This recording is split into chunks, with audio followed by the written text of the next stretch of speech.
பல்லடம் அருகே சென்னை கொல்கத்தா தேசிய நெடுஞ்சாலையில் அரசு நிலத்தில் கட்டப்பட்ட கோயில் முகப்பு மண்டபத்தை நெடுஞ்சாலைத்துறையினர் அகற்றி வருகின்றனர். பாதுகாப்புக்காக ஏராளமான காவல்துறையினர் குவிக்கப்பட்டுள்ளனர்.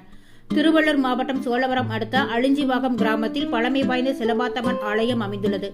கிராம தேவதையான சிலம்பாத்தம்மன் ஆலயம் சென்னை கொல்கத்தா தேசிய நெடுஞ்சாலையை ஒட்டி அமைந்துள்ளது. சென்னை கொல்கத்தா தேசிய நெடுஞ்சாலையில் சர்வீஸ் சாலைக்காக கோயில் முகப்பு மண்டபத்தை இடிப்பதற்காக தேசிய நெடுஞ்சாலை ஆணையம் திட்டமிட்டது.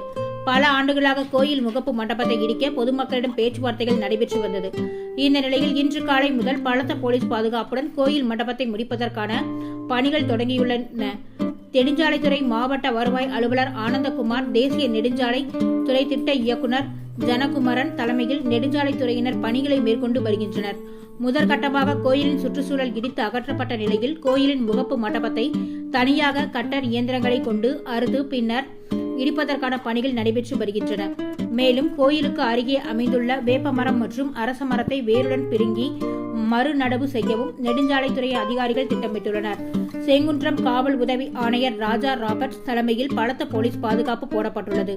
இதனிடையே கோயிலின் முகப்பு மண்டபத்தை இடிப்பதால் சாலையில் நின்று கொண்டு சாமி கும்பிடும் நிலை உள்ளதாகவும் கோயிலை புதியதாக கட்டுவதற்கான மாற்று ஏற்பாடுகளை செய்து தர வேண்டும் எனவும் கோயிலுக்கு அருகில் மாற்று இடம் பெற்று தந்து புதியதாக கோயிலை கட்ட நடவடிக்கை எடுக்க வேண்டும் எனவும் கோரிக்கை வைக்கின்றனர்.